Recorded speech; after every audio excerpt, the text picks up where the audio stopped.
सरकार नहीं समझ पा रही है और इसीलिए बार बार उसको एक ऐसा मामूली सा पत्थर समझ करके फेंकी जा रही है, फेंकी जा रही है, फेंकी जा रही है। लेकिन मंत्री जी शायद आप ये समझ नहीं पा रहे हैं कि ये आशा बहनें हीरा है।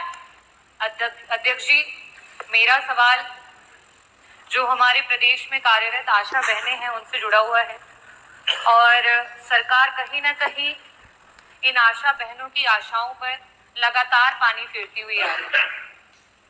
ये आशा बहनें जो हैं उनका मूल मंत्री जी शायद आपका विभाग समझ नहीं पा रहा है।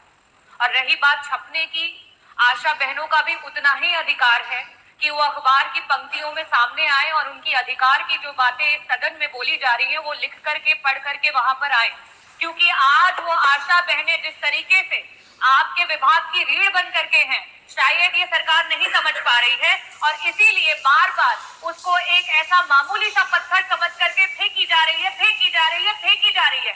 लेकिन मंत्री जी शायद आप ये समझ नहीं पा रहे हैं कि ये आशा बहनें हीरा है और इसका वर्णन क्योंकि हमारे वित्त मंत्री जी यहाँ बैठे हैं, मैं कहना चाहूंगी कि इस विभाग में जो आशा बहनें जिस तरीके से काम कर रही हैं, चाहे वो संक्रमित रोग हो उनको बचाने के लिए, मैं बहुत डिस्क्रिप्शन के साथ नहीं बोलूंगी, लेकिन ये बजट से रिलेटेड है इसलिए मैं कहना चाहूंगी कि जितना वो काम कर रही है अगर उनका काम रोक दिया जाए तो आपके विभाग का जो संपूर्ण का बजट है वो पूरा का पूरा बजट भी आप लगा देंगे तब भी आप उनके द्वारा किए हुए कार्यों को पूरा नहीं कर पाएंगे। और ऐसी स्थिति में 1 ट्रिलियन इकोनॉमी की बात हुई पिछले सदन में और लगातार सरकार के द्वारा हो रही है। ऐसी स्थिति में 8 करोड़ का बजट है उत्तर प्रदेश की सरकार लेकर के आई है, लेकिन उस बजट में हमारी आशा बहनों के लिए कुछ भी नहीं है। मंत्री जी, मेरा प्रश्न आपसे ये है कि आप बात करते हैं कि उनका इतना मानदेय है और इतना सरकार दे रही है। मेरे पास आंकड़े हैं और मैं उसे टेबल भी करना चाहूंगी कि वर्तमान में 24 ऐसे जिले हैं और 25,000 आशा महिलाएं हैं जो हमारी वर्कर्स हैं जिनका भुगतान नहीं हुआ है और आज वो रोडों पे हैं, वो जगह जगह पर आपसे मिलना चाह रही है लेकिन उन्हें आपसे मिलने का अवसर नहीं मिल रहा है और शायद इसीलिए नहीं मिल रहा है क्योंकि वो छप नहीं रही है। जो छपता है वो दिखता है और मीडिया की ये ताकत है और ये लोकतांत्रिक व्यवस्था की ताकत है कि हम उस चीज को, सत्यता को सबके सामने लेकर के आए।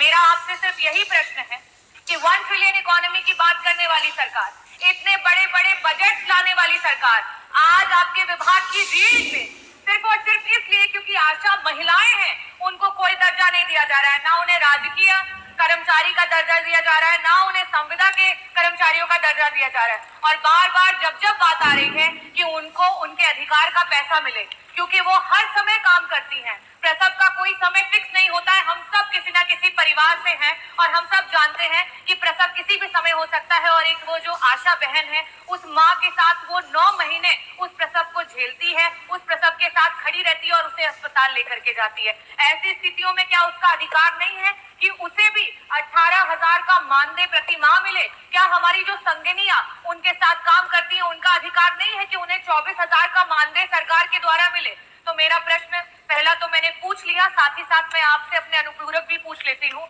कि आज अस्पतालों में जब वो महिलाएं प्रसव की महिलाओं को लेकर के, मरीजों को लेकर के पहुंचती हैं तो वहां उनके रुकने तक का इंतजाम अस्पतालों में नहीं है।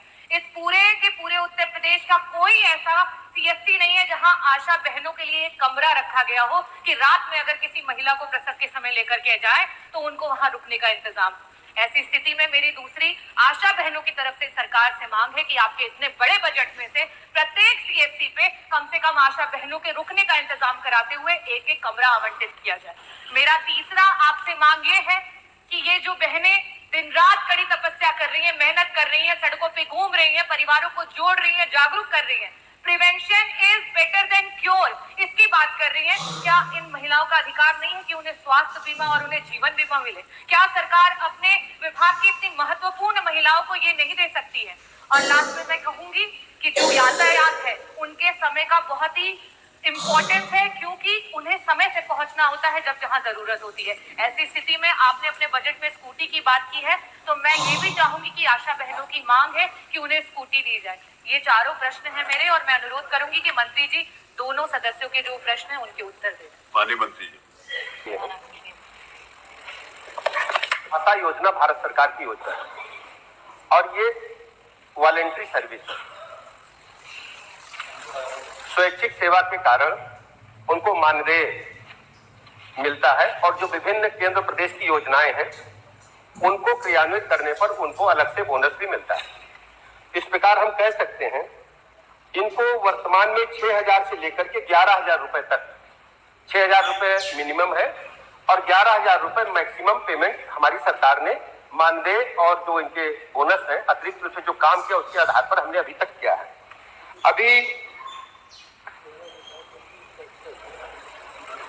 16-17 में इनको 2,306 रुपया मिलता था टोटल, अब ये 6 से 11,000 रुपया हो गया। दूसरा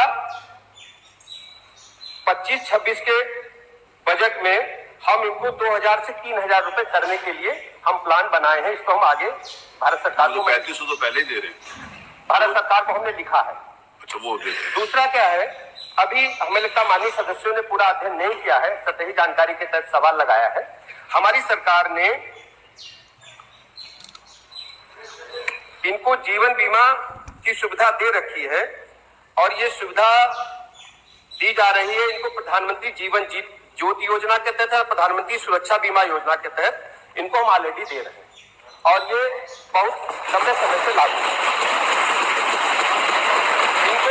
इनको हम स्मार्टफोन भी दिए हैं। माननीय सदस्य ने चार्ज के बारे में कहा, उसका रिचार्ज के लिए हम 99 रुपए 250 रुपए उनको प्रतिमाह देते हैं, रिचार्ज के लिए मोबाइल फोन भी दिया। दूसरी सबसे बड़ी बात इन्होंने उठाई कि इनको बड़ी चिंता है, सर लोकतंत्र में कभी काम करने का अवसर इनको भी मिला है और आज हमें मिल रहा है। हम लोगों ने इनके मानदेय को लगातार बढ़ाने का काम किया है और 2018 में 1,000 रुपया था, इसको 2,000 रुपया अपनी सरकार ने किया, भारतीय जनता पार्टी की योगी जी की सरकार ने किया है। इसके अलावा अगर एक जियो हमारे समाजवादी साथी सुनना चाहे, 4 मार्च 2014 को समाजवादी पार्टी की सरकार थी, इनके भैया यहां बैठते थे, एक जियो किए थे, उसके 9वें नंबर पॉइंट पर कहे हैं कोई नियत वेतन आशा को हम नहीं देंगे, जियो में कहा है। और दूसरा कहा है कोई मानदेय भी नहीं मिलेगा। मेरा ये कहना है, ये कोई ऐसी बात नहीं है, ये हमारी सरकार की प्रतिबद्धता आशा वर्कर के साथ साथ उत्तर प्रदेश के एक एक कर्मचारियों के हित के लिए। आशा वर्कर हमारे स्वास्थ्य विभाग की रीढ़ की हड्डी, मैं स्वयं इनके संपर्क में रहता हूं। एक और सूचना दे दूं, मुझे अच्छी तरह याद है, इनके भैया यहां बैठते थे, आशा वर्कर ने प्रदर्शन किया था, हजरतगंज कोतवाली में मुकदमा दर्ज हुआ था, जो आशा वर्करों की अध्यक्ष प्रदेश की, उसका मुकदमा पिछली सरकार में न्याय मंत्री रहते हुए मैंने वापस किया। ये वही हमारे समाजवादी साथी। इसलिए माननीय अध्यक्ष जी, हम पूरी तरह से प्रतिबद्ध हैं, अपने आशा वर्कर के साथ साथ प्रदेश के एक एक कर्मचारियों के हितों की चिंता करना हमारे सरकार का प्रथम दायित्व है। कर्मचारी हमारी रीढ़ की हड्डी है, उनके सुख और दुख में हमेशा खड़े रहेंगे, इसमें कोई enable our firms to skillfully incorporate data in every step of their value chains. Our vision is that all public institutions at the Gram Panchayat level, such as Anganwadis, health and wellness centers, government schools, PDS outlets, post offices, and police stations will all be provided with digital connectivity. So, the fiber to home FTTH connections through BharatNet will link 100,000 Gram Panchayats this year itself. 1 lakh Gram Panchayats this year itself will be connected to the optical fiber FTTH program. It is proposed, therefore, to provide 6,000 crores to BharatNet program 2020-21. We need to expand the base for knowledge-driven enterprises. Intellectual property creation and protection will play an important role. Several measures are proposed in this regard, which will benefit the startups. A digital platform would be promoted that would facilitate seamless application and capture IPRs. Also, in an institute of excellence, a center would be established that would work on the complexity and innovation in the field of intellectual property. pleased to inform the House that Beti Bachao, Beti Padhao has yielded tremendous results. Gross enrollment. Sir, if you hear the data, I think it's important not to politicize issues related to women. Beti Bachao, Beti Padhao has yielded tremendous results. Gross enrollment ratio of girls across all levels of education is now higher than boys. At elementary level, it is 94.32% as against 89.28% for boys. At secondary level, it is 81.32% as compared to 78% for boys. At higher secondary level, girls have achieved a level of 59.70 compared to only 57.54% for boys. So girls are actually under Beti Padhao benefiting from the scheme. Health of mother. I propose to provide 35,600 crores for nutrition-related programs for the financial year 2020-2021. So in continuing with our government's commitment to welfare of women, this budget provides for about 28,600 crore for programs that are specific to women. Our government is determined that there shall be no manual cleaning of sewer systems or septic tanks. Suitable technologies for such tasks have been identified by the Ministry of Housing and Urban Affairs. The ministry is working with urban local bodies for the adoption of these technologies. In furthering this government's commitment towards the welfare of scheduled castes and other backward classes, I propose a budget provision of about 85,000 crores for 2020-21. In furthering the development and welfare of scheduled tribes, sir, I provide in the budget for the year 2020-21 an amount of 53,700 crores. For scheduled tribes, I repeat, we provide 53,700 crores. This government is mindful of the concerns of senior citizens and Divyang. Accordingly, an enhanced allocation of about 9,500 crore is being provided for 2020-21. Shiv Sagar in Assam, Dholavira, Gujarat, Adichanallur, Tamil Nadu. I repeat, 5 archaeological sites would be developed as iconic sites with on-site museums. They are Rakhigarhi, Haryana, Hastinapur, Uttar Pradesh, Shiv Sagar, Assam, Dholavira, Gujarat, and Adichanallur in Tamil Nadu. Our Prime Minister in January 2020 announced recuration of the Indian Museum in Kolkata, which is the oldest in the country. In the historic Old Mint Building, Kolkata, a museum on numismatics and trade will also be located. 4 more museums from across the country shall be taken up for renovation and recuration so that a world-class experience can be offered to our visitors. Our government shall also support setting up of a tribal museum in Ranchi, Jharkhand.